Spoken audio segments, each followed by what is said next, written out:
Hello, hello. Hey, Welcome. Julia, how are you? Hey, what's up, Hemal? All right, guys. I know you guys see multiple shows that I put on, and this one's all about JHC and Friends. Hemal and I have probably known each other for almost 10 years. I don't know. Like, we met through mutual friends at BNI, I think. Being in Tallahassee, it's a small town, and you get to meet a lot of great people. And so, Hemal, I'll say a quick intro.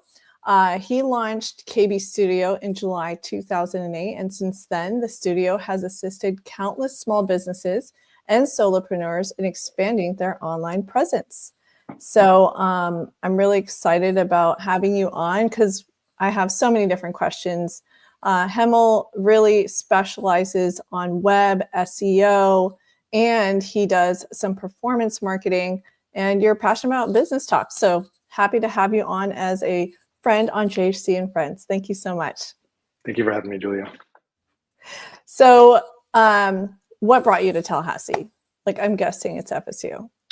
Yeah, so I actually moved. It's a funny story, and not a lot of people know this, but I moved here in high school from Boston, which is where I'm originally from, to Chipley, which is about an hour out of Tallahassee. So I actually graduated high school from Chipley High School, which is a very small town about an hour away. Most people don't even know where Chipley is.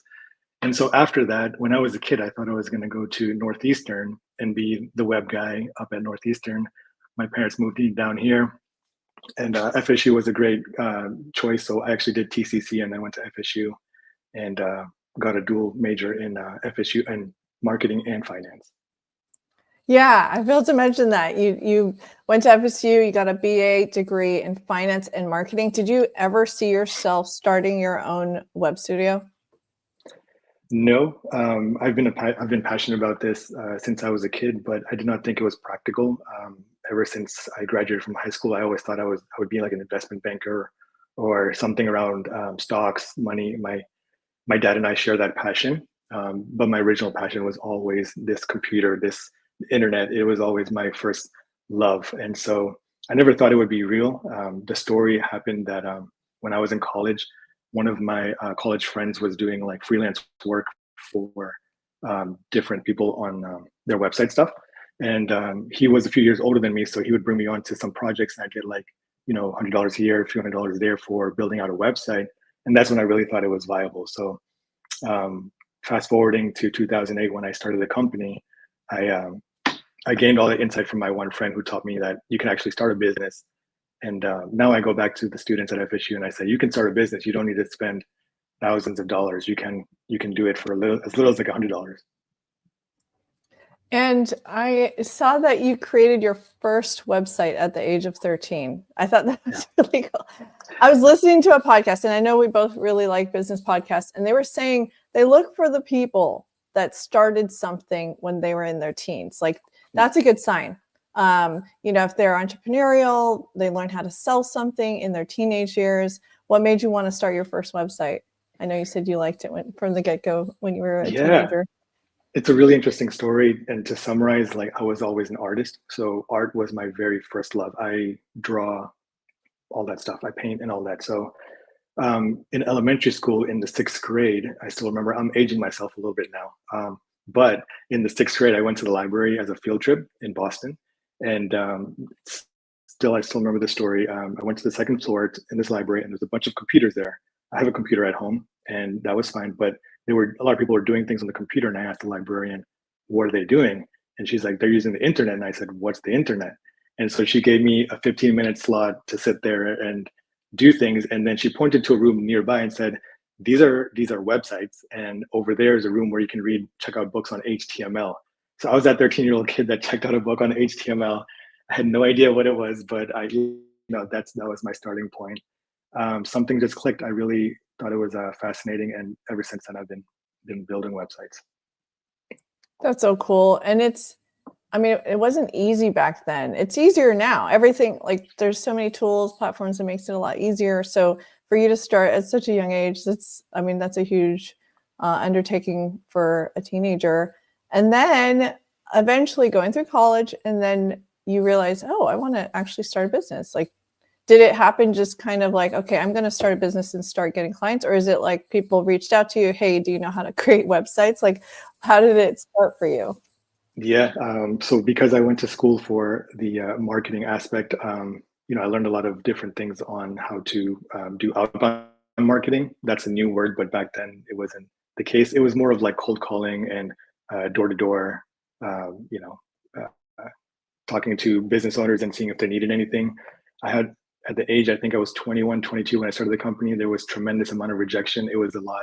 It was very difficult for me, but somehow I persevered. I actually don't know how, but I did. And so because of that, I got to learn a lot of from my mistakes of how do I sell? How do I present something as if it's a value to somebody else? To give you a quick story, when I was in 2008, when I started, again, my love for arts and stuff, I would go to these clients and say, hey, I can make your graphics, I can make your posters, this and that. And I loved doing that. It was a lot of fun. But then the people that I was going to, they were more of like, hey, I want to grow my business. So I had to think in the beginning, I love websites, I love all this stuff. They only care about growing their business and earning more revenue. How can I make it work for both of us?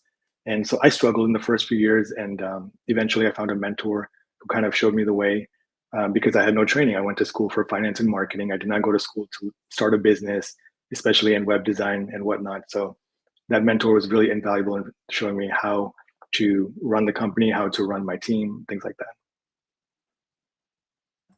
I know you mentioned Mega Man earlier. Yeah. You have a story about that, don't you? Yeah.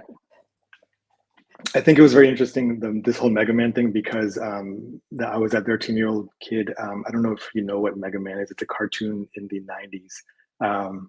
And so I was really hooked on that cartoon. And so I would build websites around that. And so it was a hobby.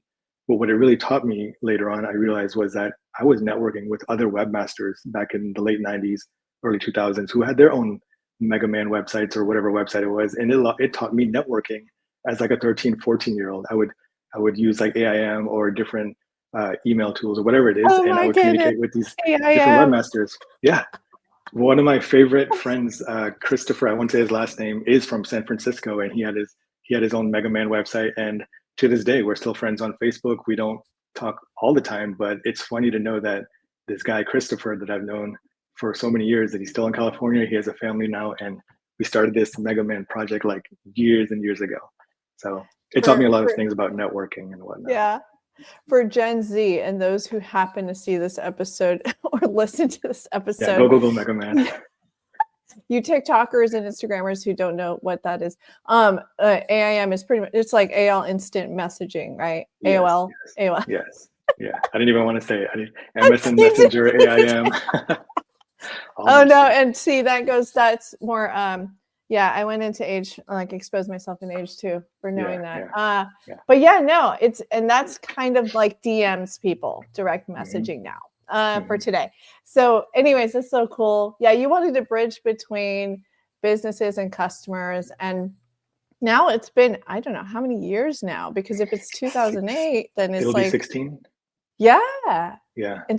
And like you said, you persevered, because the first few stages of learning to get through selling yourself, putting yourself out there, and especially in a small town, being in the South, right? Yeah. And just learning how to put yourself out there in a community that's really tight knit, and they like to work with people they know. Yes. So what helped you with networking? I mean, did you start with BNI right away? Like where did you get started in it with networking? BNI, I was never part of BNI. We were both in the chamber groups. And so that's how we met there. Yeah. Tallahassee Chamber of Conference, Chamber of Commerce was invaluable. I was a chamber member since May 2009. There's my little sign over here. So that was really good. Access Tallahassee is one of my favorite groups to go to in the local chamber. I think overall, one of my biggest benefits for me personally was just the fact that I'm very okay asking questions and not worrying about how you perceive me. So during college, when I was worried about my company and starting it, I would go to my professors and say, hey, here's my logo, here's my business plan. Can you break this down and tell me, is this good or bad? And so I went through many iterations like that. And constantly through my journey, I would ask people like, am I doing something right? Am I doing something wrong? I'm very okay with taking your feedback and doing something from it. Yeah. So just That's learning great. from others and building from that. Exactly. You're a great listener and willing to learn. And I'm glad you mentioned in our past conversations that, you also have joined groups like community groups, Mhm. masterminds, that kind of That's thing. right. In your journey of the wandering entrepreneurship life, which happens to all of us, how did you stumble on the group that you're with now? So the one that I'm in now is an invite group. So the previous group that I was in, I'll give you some context. In 2015, I found my first mentor. His name is Brent Weaver. His program actually just closed forever. So very sad story. He sold his business to DigitalOcean. Have you heard of that company, DigitalOcean? And then they decided to close it out. This is why I can speak openly about it, I guess. And so it's called You Gurus, and I was one of the first mentors back in 2015. Brent taught me a lot of invaluable details on how to run a business, but also how to like the money that you collect. If you got $1,000 for a project, that $1,000 is not yours. It should be broken down into different things. And as a young kid who was just trying to earn business and keep it going, I didn't think about these things. So he taught me a lot of things about how to collect money, how to make it go and work for you, how to grow a team, and how to make sure that you're not micromanaging the team, but you're like letting them do what they can do and going back to do what works best for you. And so the group after that, I kind of grew out of that. So of course, after a little bit of time, you learn everything you need to learn. And so the group that I'm in now, it's called Rhodium Mastermind. And so that's the one that I'm a part of, and just a group of like a few hundred people that are like-minded. They're all building some sort of business online, and we connect online or in person throughout the year and just learn from each other. So Masterminds is tremendously invaluable. I learned so much from you. I love seeing you at the coffee shops and just different places to just check in with you and see what you're doing, because you're one of my friends that I learned from. And so just trying Oh, to tap that's into so that as much as humbling. possible. I I definitely learned a know. lot from you over the years. Oh, thank you. And actually, that's the thing. Like, I'm glad you mentioned earlier too. Like, you really have to find your circle. Yeah, It's not just the ones who also are in the same field, but maybe just other business owners. You just need to learn how to try different perspectives and consider how would you tackle different issues, right? that's right. And so, and businesses and business models change. As you grow, you have to manage multiple people. And Hmm. yeah, no, I also recommend it. And I mean, of course, let me put my Domi hat on. I like Domi because that you get to meet other business owners. Right. And so, but yeah, no. So okay, it's been almost 16 years. Crazy. Hmm. Can we talk a little bit more about AI? And I know you're using AI tools and you've been exposed to all kinds of marketing tools, Yeah. and you Yeah. you do paid ads, that kind of thing. Um, so yeah, just tell me what your perspective of your experience with AI is and how it's impacting our industry. I would love to talk to you about that. And I think what I was actually going to mention AI when you mentioned my mastermind a second ago, because one of my favorite things with AI right now, which is also one of my favorite things with the mastermind, is that me being a creative, like visionary person, I have a million ideas in my head. It's not about me not taking it from step one to step two, but it's me trying to figure out what are the issues that might come up with me taking this action.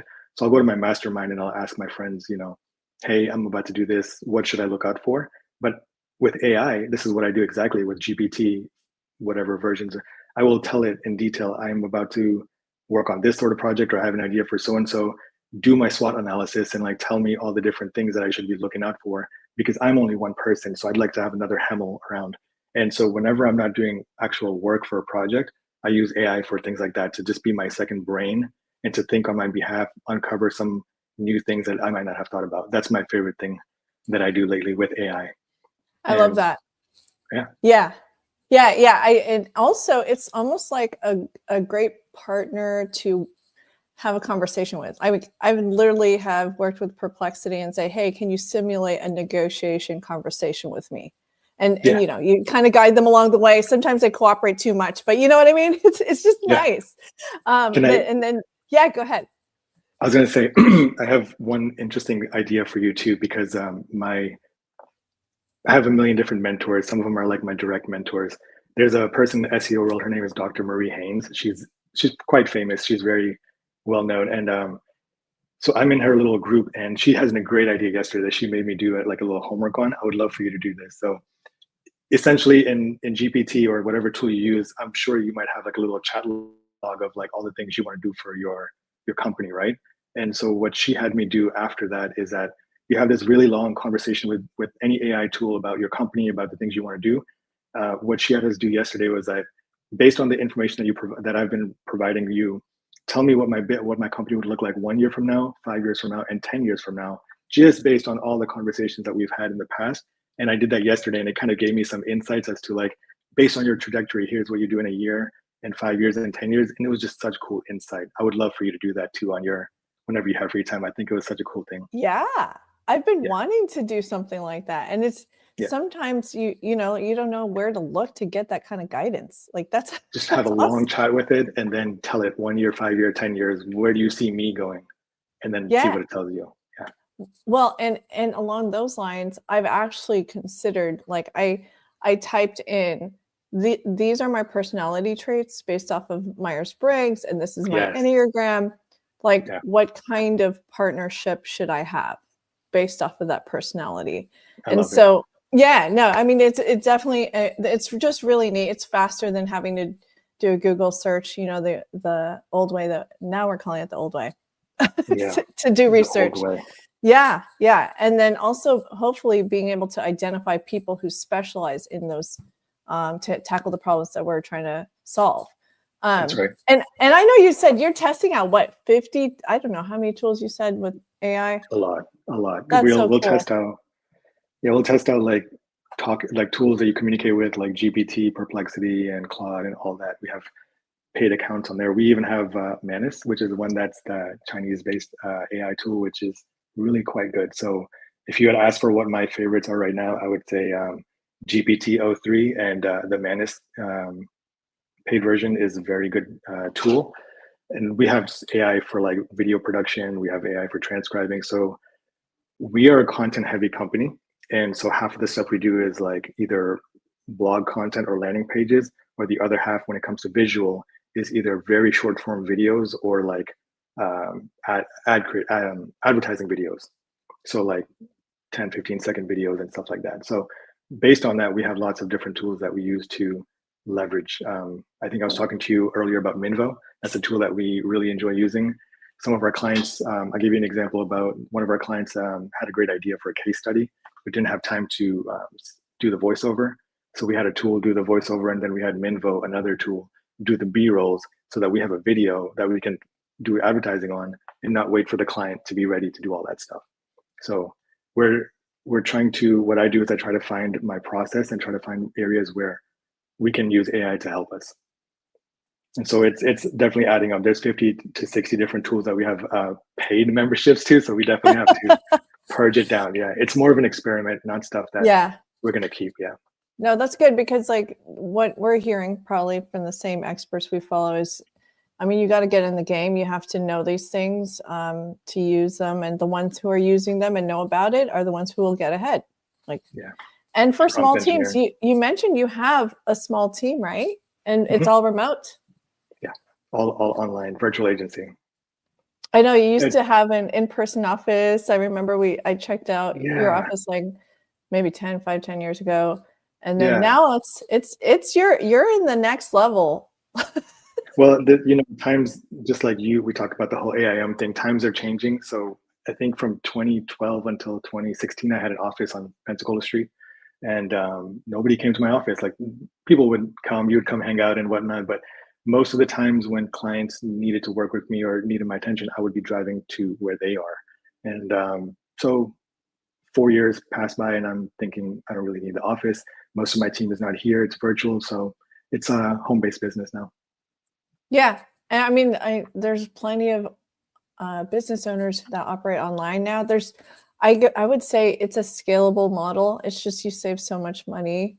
Nothing against the business real estate folks, but but if it makes sense, if you're manufacturing, you need in person. Okay, like Right. and There's retail. a need at every level. So I serve the need at a different level. Somebody who has an agency with a lot of overhead, but a big team might serve the need at a different level. And it's really neat because there's a lot of us in town that have online businesses, but don't really get to see each other as often. Yeah, So, yeah, no, I mean, like putting my dummy hat back on, we're going to do more of these types of gatherings where we would love to I meet hope so. online business owners, online entrepreneurs, because there's not really a space in town that focuses on that. So tell me your experience of growing a business in Tallahassee now that tech is making everything easy to have a remote first business. Yeah, it was well, 2008. It was a very weird time because I'm very grateful for FSU, for the university, the professors, supporting me. And the first few years were just really bad, and it's not because of what happened, but I came out of it was the housing market crisis. Yeah, so the recession was right there. Nobody wanted to hire. When I really 2008 I started my company, but 2009 was the first year after setting things up that I really went full fold. And that's the year that everyone was putting their tents up. Like nobody wanted to work with anybody really. They wanted to save their money and whatnot. So it was a really interesting time. I did not, at that age, I did not realize that the smart businesses will still have, a reserve to do marketing and whatnot. I just thought everyone was out of money. So I was trying to find ways to just make do and whatnot. Um, but it was a very interesting time. I'm just grateful that I got to persist. I think the one word, if there was anything, it's persistence. And then I finally, in 2013, got my first mentor. I actually don't know how I found him, but that was Brent. I connected with him, and ever since then, I realized the value of having somebody in front of you. So now I always have somebody in front of me, 5 or 10 years ahead of me, that is guiding me to the next step. And so before I led with FSU, kind of pushing me out, helping me with starting the business, and then I have people now in front of me that always guide me forward in the right direction. That's awesome. Tallahassee has been very invaluable for me. Yeah, I mean, there's so many experts that are accessible in town. Nobody knows, it's just a matter of finding that person. And you sometimes know people in your network. You just say, hey, do you know someone who's great at this? Or do you know Yeah. someone who'd be happy to talk about this? That's one really thing I love about this small town. Yeah. Yes, exactly. And and for you, I'm glad, because even I've heard at talks where billionaires literally say, I have mentors too. Like, Yeah. it doesn't matter what level we're at. We always need somebody who's further along to guide us along the way in the business world. So it sounds like you're super happy, and it takes time and an investment, right? I mean, it It sounds takes a like you lot of invest time. a lot. Yeah. A lot of time, a lot of money investing or time investing, whatever you want to do. But yeah, you just have to put your work into it. Which leads me to another thing. Like I mentor a lot of students that come out of FSU or are at FSU, and they'll ask for advice on how can I do this and that. And I was just usually what I tell them is put your head down and like get to work and just kind of have an idea of what you want to do and then stick at it. Don't change your path. Kind of stick to it and see how that works out for you. And um, I'll be here along the way, kind of like how my mentors guided me. Like stick to this path. If you have any questions, I'm here, and then I'll go to them with my list of questions. So That's half the great. time it's just worrying about what to do next. So that's why I love AI. Remember going back to that thing about I also worry about what to do next. So I talk to AI sometimes when I don't have a friend or somebody right away to talk to, and I'll say, what should I do next? You talk like you have so many friends and coaches and mentors. But sometimes, because we're always like in our heads and just thinking, right? Like, what if I Yeah, do this? yeah, It's a lot of decisions you got to make. But like silly questions. yeah. Well, and then because you are a mentor and you've helped mentees, because I also mentor once in a while, because there's I I love think it. entrepreneurs deep down just want to help people. Yes. But how do you find the balance between not doing anything for them, and then you want them to get that done, and then just meeting and talking about it doesn't really get things done. You can get into the Yeah. trap of that. How do You you get. help them get it done? I have a lot of people like. So I speak at FSU sometimes at the business school, and I'll have like a lot of people just emailing once in a while, and you can see that the replies drop off dramatically. Like once the one response happens, not a lot of people respond back, but the very few people will like respond continuously, and those are the people I continuously engage with. I usually will leave them with a homework, and then if they come back with more questions and they didn't do the homework, then that says something.